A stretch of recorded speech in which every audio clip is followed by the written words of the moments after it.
Welcome to the Purpose of Place podcast. I'm Despina Katsikakis, your host, and I'm delighted to have with me today one of the most visionary people in the world of commercial real estate, Vivienne Grafton, who has a wealth of experience of transforming many of the banking giants, HSBC, Barclays, and now leading operations of real estate, location, sustainability for the Bank of England, one of the oldest central banks in the world.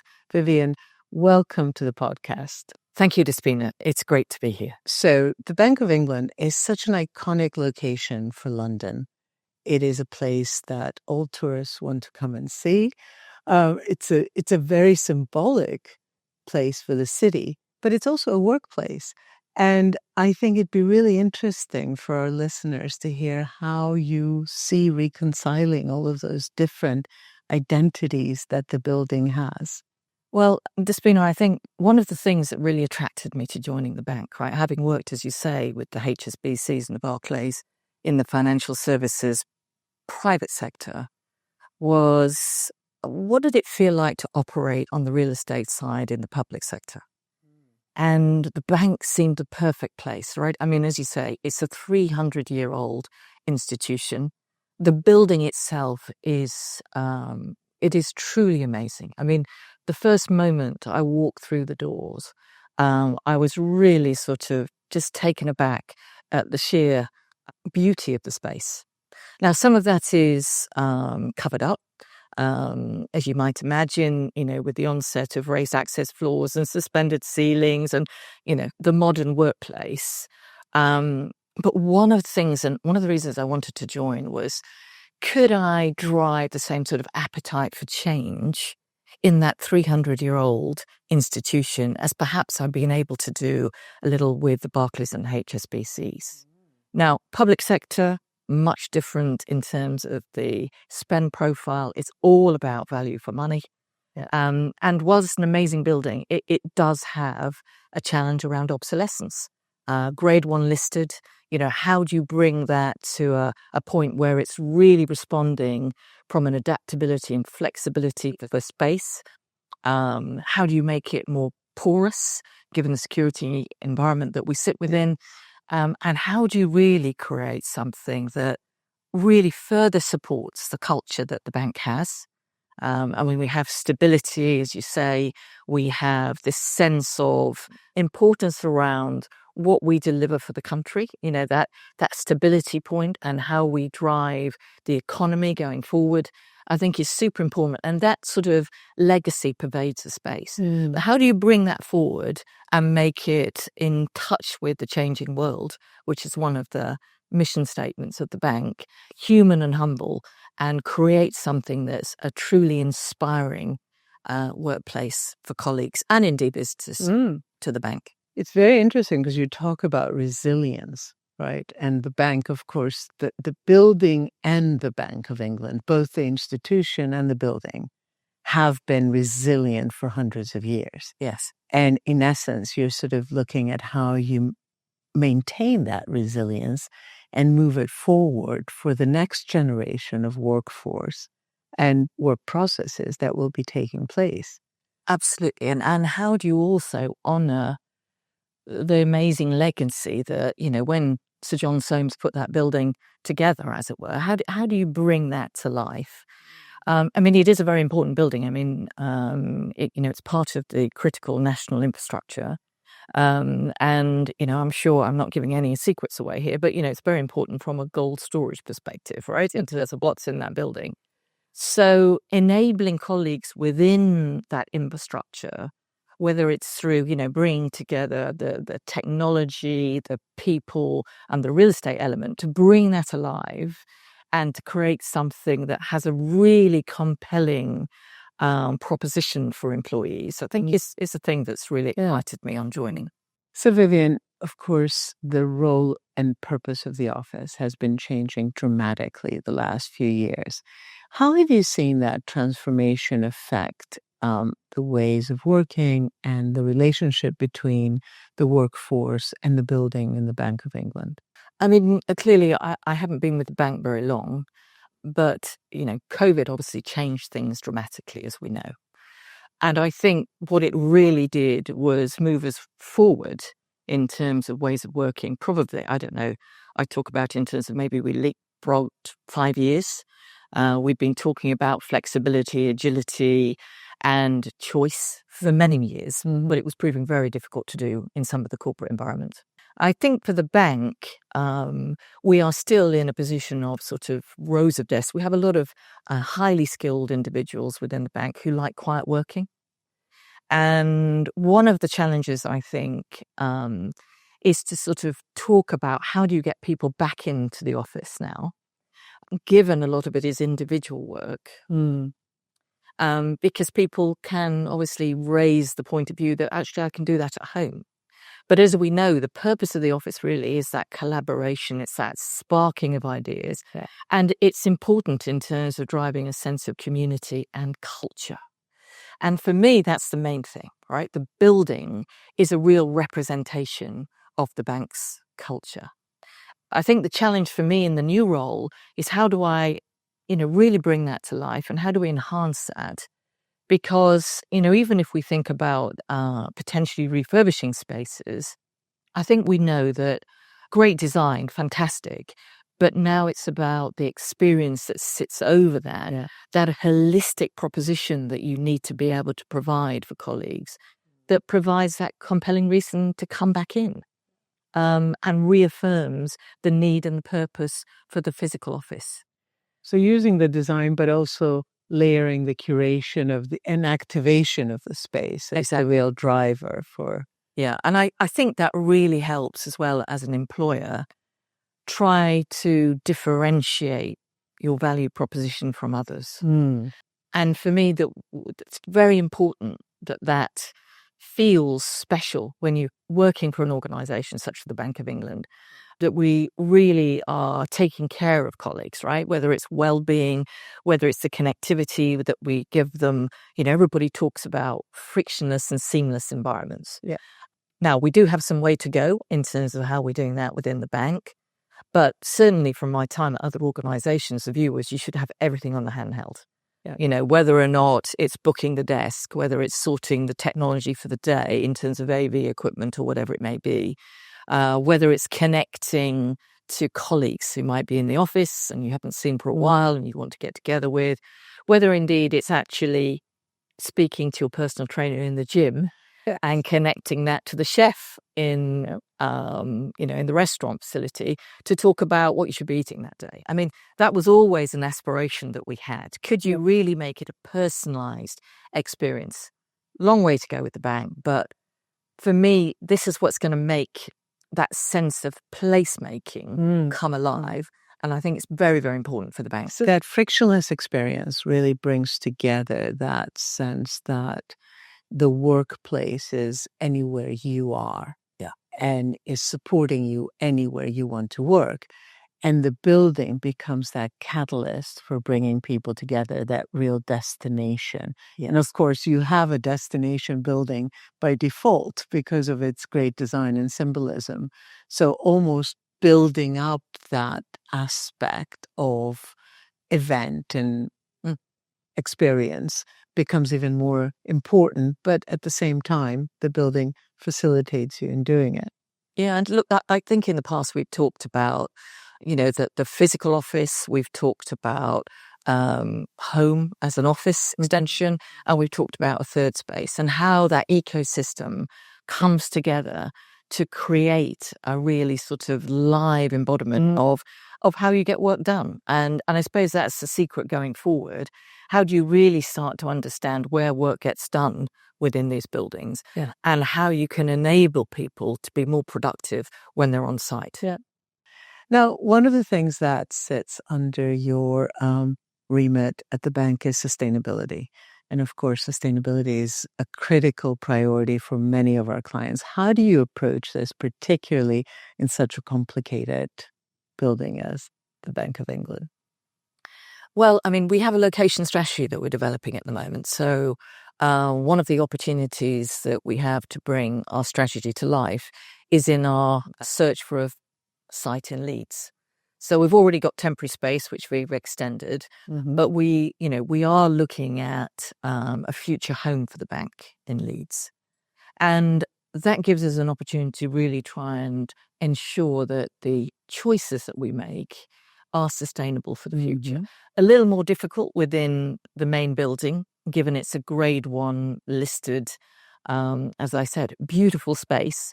But, how we can transform that from a sustainability point of view, for us is somewhat work in progress. Yeah. Thinking about neurodiversity, for example, and how we want to line up to that. You look at some of the accessibility challenges we have within the building with these amazing bronze doors, but take two guys to open them, right? So how we make it fit for purpose for disability and other challenges is really difficult, right? Yeah. On the sustainability side, we're really working hard with our consultants at the moment as what can we do? Single glazed building, for example. We have a huge amount of on-site generation and storage of diesel and all of these other things. So do we have the answers at the moment? No. But it's absolutely something that we are passionate about driving forward and making sure that we hit our strategy and our targets for 2050. And it's an interesting challenge that I think many people look to you and how you're going to do it, because reimagining existing buildings and listed buildings is a tremendous opportunity for us to meet the sustainability targets that cities and organizations have in place. But Leeds is very interesting. You mentioned Leeds, and of course, we're seeing a lot of our clients tap into second-tier cities around the UK and in other countries to be able to access talent. And it makes me think of a project that has a lot of history with your involvement in it. I was very, very excited in the year when I was president of the BCO 2023 to see Barclays Glasgow campus win the best of the best workplace in the UK. And I know your vision was very instrumental in the whole opportunity of using Glasgow to create this incredibly impactful regeneration project. Tell us a bit more about how that vision came about. Well, I think as part of the location strategy, obviously we were looking for a spine, if you like, within the UK. We were also looking out in the US and in India at the time. Very much a view of could we consolidate some of our larger sites so that we had critical mass, really to enable career development and succession, and to allow the bank to really co-locate key functions for efficiency. The bank had a hub in Glasgow for some time, and were really, I think, very positively disposed to the talent that they could access then. So it was all about talent. We wanted to build campuses of scale, and ideally we wanted something that, maybe I've used the word before, but porous as a site, right? That allowed a different look and feel to be brought to life within the office. And looking around Glasgow city centre as we did for some weeks, it was clear that the sites were all quite tight, right? And there were a couple of options, but there was an opportunity to go the other side of the Clyde, which was not part of the CBD, and really take a brownfield site and regenerate it. And that was a really powerful imaging. We talk about sustainability, but that ability to regenerate an area that had, it was derelict. And I forget how many years it had been derelict for. There was a couple of historic buildings on there, but could we piece it together with one of the developers and then create something, building out of the ground, a campus that gave us quite a lot of flexibility, but really talked to the public realm and allowed us to sort of really invest in the community. Yeah. Because that was one of the most important pieces. How did you integrate with such a large site into the local community?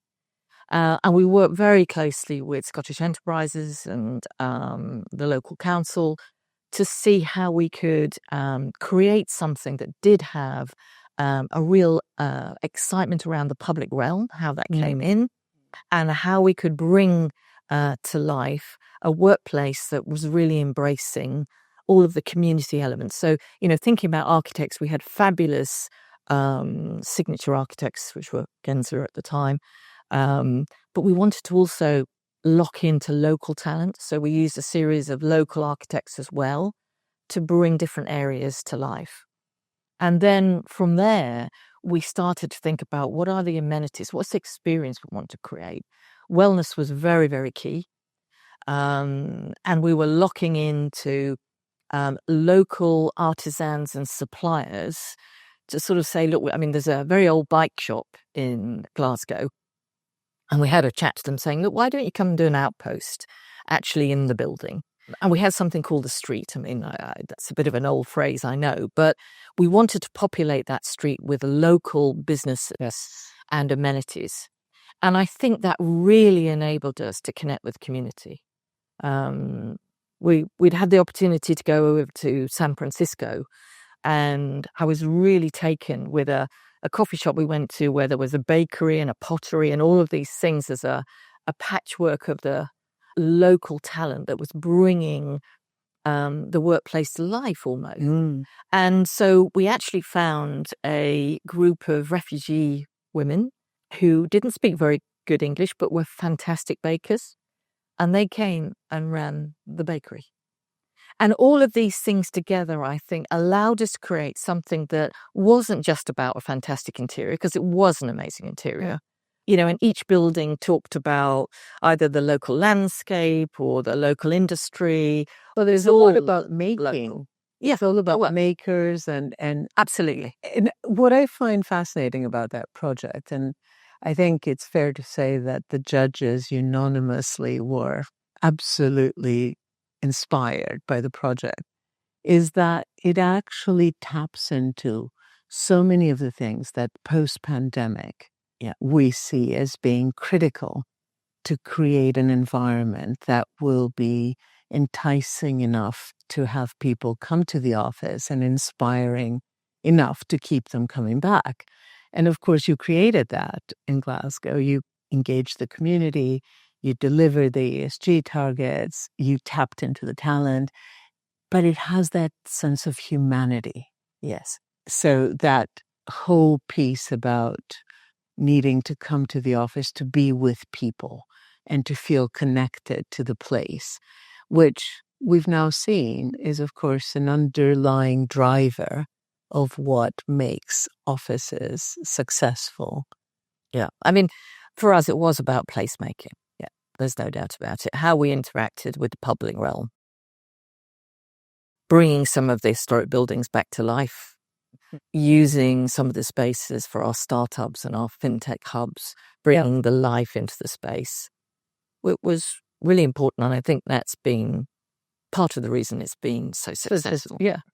So placemaking at the City of London scale, you're right in the middle of the city, at the heart of the city. And you mentioned porous, which is a very important word. That idea of porosity, permeability in buildings is something that we've seen very, very powerfully come through. You talked about the technology being frictionless and the technology being able to connect you with your experience throughout the day. Yeah. And yet, at the same time, we're not really leveraging the ability we have to use technologies like that to measure employee experience and to iterate those experiences. Do you see that as an opportunity for real estate? Absolutely. All right. And I think, there's been a huge amount of development in smart building technology, etc. But I think I come back to the importance for me of experience. It is, I suppose, a huge leap forward that you can be so flexible and adaptive to what's going on within buildings through the use of technology connected to your base infrastructure. So, I would love to be in a position in the bank. We're not there. But, where maybe you have a major town hall that goes on within a building. And, as people exit, the lifts would come to the floor that they're exiting, right? And you would have that ability to be more predictive as what's needed. Yeah. Yeah. But for me, I think the holy grail is more around the experience and this moment-to-moment understanding of, I need to do some work in a quiet way, or I want to connect with my colleague who I haven't seen for however long. How does the technology sort of allow you to move and operate within the building? And candidly, how does it allow you to be more productive? Yeah. And everybody talks about the holy grail being productivity. Trying to understand what data you need to collect to enable that, I think, is something that real estate colleagues all need to focus on. That's a really interesting point because in many ways, we're seeing a real shift of corporate real estate working more closely with the CHRO, with the COO, with the CFO to bring more complex business cases together to measure the return on investment of what you do in property. What are your thoughts on that? Do you see that as an important departure for our industry? Yes, I mean, I think, return on investment, you see so many business cases equally that come forward and there's no tracking as to whether the benefits are actually realised. I mean, that's one comment I would make. Yep. I mean, the bank's interesting because it's almost a return on purpose. I mean, it clearly is, interested on return on investment, but the purpose is so overarching. It's quite an interesting approach that they have. But yes, I think all of the different elements of data collection need to come together. I mean, AI is transforming the whole thing and it's going to be so powerful, I think, as we move forward. How should CEOs work with corporate real estate differently to enable place to make a business outcome? Well, from my perspective, I think I see too many real estate teams still in the order taking arena, right? Rather than moving towards that strategic partnering that we talk a lot about. We've still got a lot of work to do within the bank to achieve that.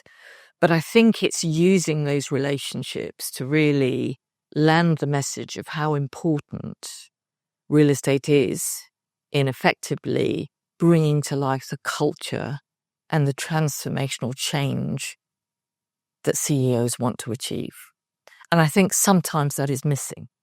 And I think real estate needs to work harder at showing the value that they bring to enhancing and engaging with colleagues.